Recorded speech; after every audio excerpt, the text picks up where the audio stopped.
প্রতিদ্বন্দ্বিতার মাঠে ছিল উত্তাপ, ছিল নানা সমীকরণ, কিন্তু শেষ পর্যন্ত ব্যালটের রায় তৈরি হয়েছে এক বিরল নজির। ত্রয়োদশ জাতীয় সংসদ নির্বাচনে ইতিহাস গড়েছেন ধানের শীষের মনোনীত প্রার্থী ও সাবেক স্বরাষ্ট্র প্রতিমন্ত্রী লুৎফুজ্জামান বাবর ও জাতীয় নাগরিক পার্টির দক্ষিণাঞ্চলের মুখ্য সংগঠক হাসনাত আব্দুল্লাহ। নিজ নিজ আসনের সব কটিতে জয় পেয়েছেন এই দুই প্রার্থী। নেত্রকোনা ৪ থেকে ধানের শীষ প্রতীকে লড়েছেন বিএনপি মনোনীত প্রার্থী ও সাবেক স্বরাষ্ট্র প্রতিমন্ত্রী লুৎফুজ্জামান বাবর। প্রাপ্ত তথ্যে জানা যায় ৩ উপজেলা ১৫০টি ভোট কেন্দ্রের ফলাফলে তিনি ধানের শীষ প্রতীকে ১,৬০,৮০১ ভোট পেয়েছেন।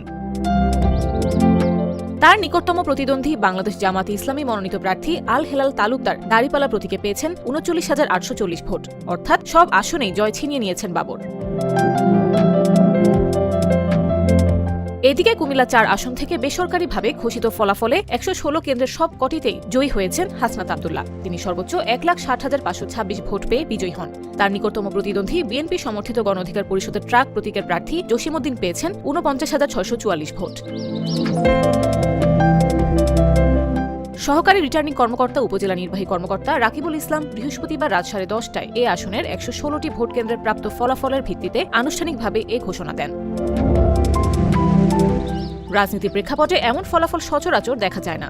এই জয় এখন আলোচনার কেন্দ্রে। নির্বাচনী মানচিত্রে একরঙা ফলাফল গড়ে দিয়ে হাসনাত আব্দুল্লাহ এবং লুৎফুজ্জামান বাবর নাম লিখিয়েছেন এক অনন্য রেকর্ডে।